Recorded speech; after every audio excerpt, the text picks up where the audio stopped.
सरकार का तो रवैया मेरे भाई पहले से ये रहा है, ये तो जैसे अंग्रेज करा करते ना, डिवाइड एंड रूल, फूट डालो राज करो।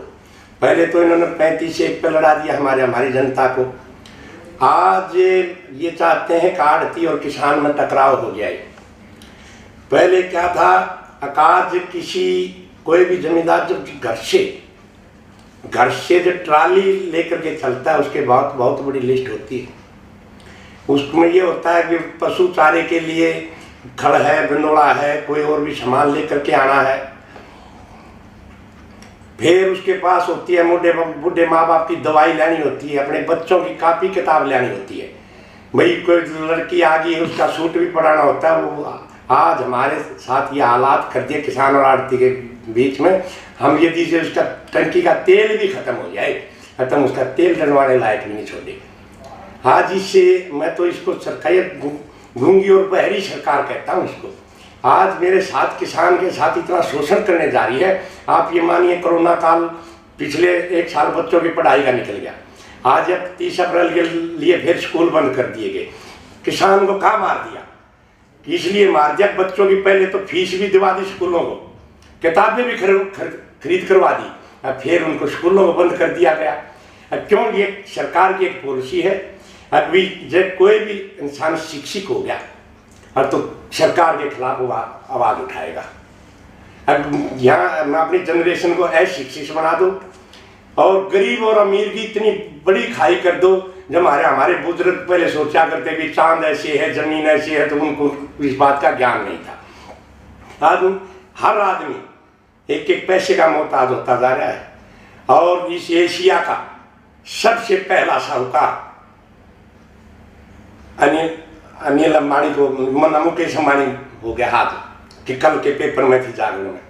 और ये सरकार हमेशा टकराव करवाती है, और ये तो किसी को भी नहीं बख्शती मेरे भाई। सरकार तो इन्हीं की है। एक जेपी दलाल है, यहाँ का कृषि मंत्री हरियाणा प्रदेश का, उसने कल इतनी घिनौनी हरकत की है अपने प्रदेश की सरकार के खिलाफ भी और कर्मचारी और अधिकारी के खिलाफ भी। हमें तो ये आतंकवादी की नजर से पहले ही देख रहे हैं आड़ती को। क्यों? हम जो हमारा किसान का चोली दामन का साथ होता था, आज किसान का बच्चा एक्सीडेंट हो जाए, बीमार हो जाए, कहीं भी हो, यहाँ से बम्बे तक भी हॉस्पिटल में है, तो उसका फोन आएगा कि मेरा बच्चा मर रहा है, मेरे को 5 लाख रुपए की सहायता दो। हम अपना किराया, अपने भाड़े से किराए से उसको 5 लाख रुपए पहुँचाने का काम करते हैं। आज इस घनौनी सरकार ने ये कर दिया, हम किसान को 5 रुपए भी नहीं दे पाते। उसके बाद क्या कहता है, दाना दाना खरीदूंगा। जब आप किसी पोर्टल से पूछ कर देखना, इसमें 16 सकते हैं। ये क्या चाहती है? किसान का तो गेहूं नहीं लेना चाहती, आड़तियों को परेशान कर रही है। दोनों को ये चाहती है कि दोनों में इतनी बड़ी फाड़ हो जाए, किसान भी बर्बाद हो जाएगा इससे, आड़ती भी बर्बाद हो जाएगा इससे। उसके बाद सरकार की सोच इतनी गहरी सोच है मेरे भाई। जो आज वित्तीय अनिश्चित, जो अनडिक्लेयर बोलते हैं ना, अनडिक्लेयर इमरजेंसी तो वित्तीय है। और जिस दिन वित्तीय आपातकाल लग जाएगा, मैं आपके पत्रकार महोदय के सामने मैं एक बहुत बड़ी बात देश को बताना चाहता हूँ। जहाँ वित्तीय आपातकाल लग जाता है, उस देश में पंचायत का चुनाव भी नहीं होता। और उसी तरह से ये मोदी हमारे देश को ले जा रहा है। आज हमारे देश की जीडीपी बोलते हैं जिसको, पाकिस्तान और नेपाल से नीचे चली गई है। आज ये हालात होते जा रहे हैं। अखाड़े वाले जैसे जो नजदीक 2024 के चुनाव नजदीक लगेंगे, आपातकाल, वित्तीय आपातकाल लग चुका होगा और चुनाव नहीं होगा। मैं आज ही देश को फिर बता रहा हूँ, वही उसी तरीके से उस कंडीशन में ले आएगा कि विश्व समुदाय ये मोदी को ये कहे कि इस देश में चुनाव की जरूरत नहीं है, सिर्फ लोगों को रोटी दे, सिर्फ रोटी के लिए, सिर्फ पेट भरने के लिए रोटी ही मिलेगी। आज जो मिडिल क्लास है ना, गरीब भीख मांगने में मजबूर हो जाएगा, और मिडिल क्लास गरीबी रेखा से नीचे चले जाएगा। और जो साहूकार है, कुछ चंद लोग इस देश के, वह इतने बड़े पूंजीपति हो जाएंगे, वो पूरे देश पर उन्हीं का कब्जा हो जाएगा। आज मैं बताता हूँ इस गेहूं के बारे में। सैलो है मुहाना, आप हमारे नजदीक है सोनीपत में, या मेरा यहाँ नजदीक का काफी 6-7 मंडियों का गेहूं जा रहा है। मैं तो ये मानता हूँ आप वहां जाकर प्रैक्टिकल देखना मेरे भाई। होता है अनिल अंबानी और अडानी का हत्था। जैसे हत्था बोलते हैं जहाँ काटा जाता है किसान को, वहाँ काटा जा रहा है, वहाँ लैब किया जा रहा है किसान का। मैं आज सरकार से एक और दूसरी मांग करता हूँ, ठीक है मेरे किसान की फसल खराब होगी, प्रकृति का नियम है, फैक्ट्री में नहीं बनता, उसको मुआवजा दे, जो उसको नहीं खरीदती फिर उसका कट कैसा। आज मेरा किसान वहां जा रहा है 1700-1800 रुपया MSP का दावा करने वाली सरकार है। आप पता करिए कि मेरे भदाने का किसान कल सैलो में गया था, उसको विद भाड़ा 1865 रुपये का बिल काटा गया। उधर से दावा करते हैं, फिर दूसरी टक्कर में फिर दोबारा बताता हूं, इन्होंने तो टकराव भी राजनीति में जो रखते हैं, विकास का तो कोई मुद्दा नहीं। आप बंगाल का चुनाव देखो, 29 तारीख को चुनाव हो जाएंगे, एक भी चुनाव में 5 राज्यों के चुनाव में एक बयान ऐसा बता दो इस सरकार का किस एक भी विकास की बात की हो। सर कोई तो जय श्री राम, कोई जय हनुमान, कोई जय अल्लाह।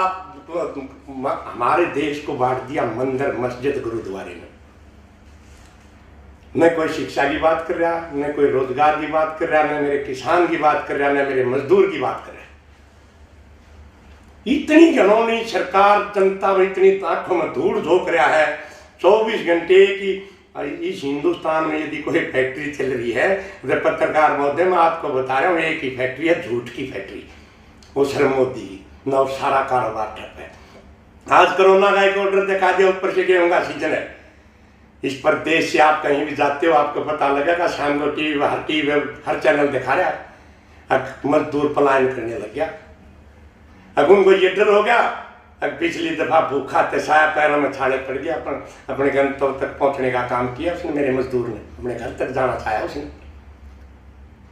आज एक और बात बताता हूं मेरे भाई, बड़े दुर्भाग्य की बात है, मेरे 22 जवान नक्सली हमले में शहीद हो गए। इस देश का गृह मंत्री, इस देश का प्रधानमंत्री इतने बड़े बड़े दावे करता है, रक्षा मंत्री इतने राफेल वहां से आ गए, इतने राफेल वहां से आ गए, ये हेलीकॉप्टर आ गए, हमारे पास ये टेक्नोलॉजी होगी, अभी हम इस बात में आत्मनिर्भर हो गए। भाई साहब सोशल मीडिया या खबरों में भी चलाएगा, मेरे शहीदों की डेड बॉडी को पराड़ बोलते हैं, जैसे हमारा भूसा होता है धान का, पराड़ में घेर के मेरे फौजी भाइयों को उनकी डेड बॉडी के साथ भी उन्होंने हरकत करी। ये शर्मनारा लगाते हैं जय जवान जय किसान वोट के लिए। उसके बाद क्या है, जब ये सत्ता में काबिज हो जाते हैं ये वोट को, किसान को भी भूल जाते हैं वोट मिलने के बाद, और मेरे जवान को भी भूल जाते हैं।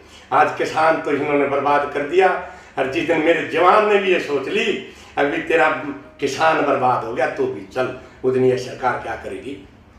आज मैं आपको बताता हूँ, आज ही मैंने अखबार में पढ़ा है मेरे भाई, 14 तारीख को बड़ौली में झांक सिंगू बॉर्डर धरना चला हुआ है मेरे किसान का, शांति प्रिय धरना।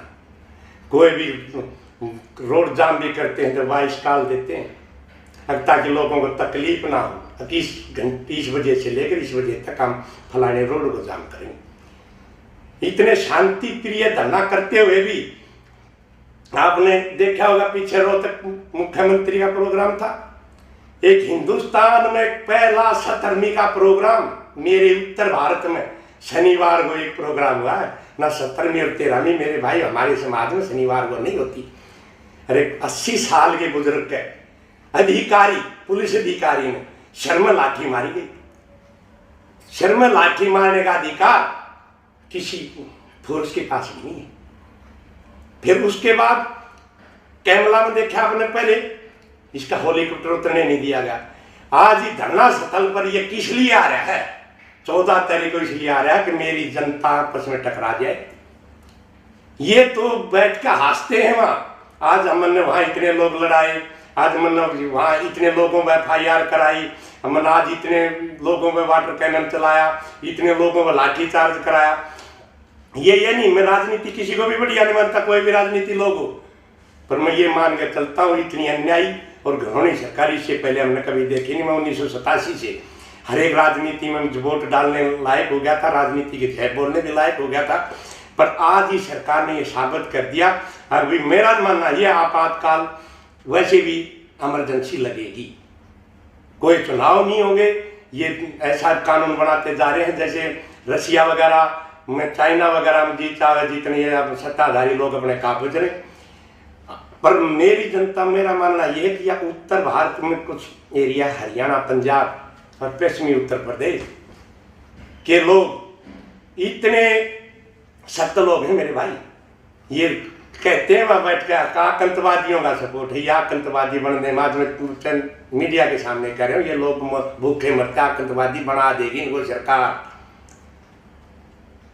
बार बार आप ये मान के चलिए, कल 14 तारीख को यहाँ 14 तारीख मुख्यमंत्री आता है तो धरने आता है, वहां टकराव होता है, जिसका जिम्मेवार कौन होगा? मुख्य सरकार खुद होगी। पर ये चाहते हैं तोड़ फोड़ की राजनीति। क्या बिगाड़ा था? 35 का भाईचारा इसीलिए तो बिगाड़ेगा।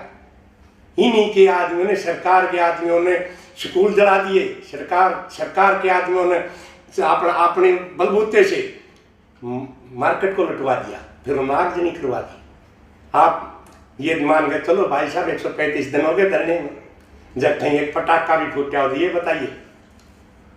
ये लोग भी तो किसान हैं, वो व्यक्ति हक भी तो मांग रहे थे अपना। पर इस घनौनी और दलील सरकार ने पहाड़ की राजनीति करनी, पर करेगी क्यों नहीं? जो ईवीएम मशीन है, आठ लोगों ने दावे उठा लिए उस पर। कहाँ की है ये ईवीएम?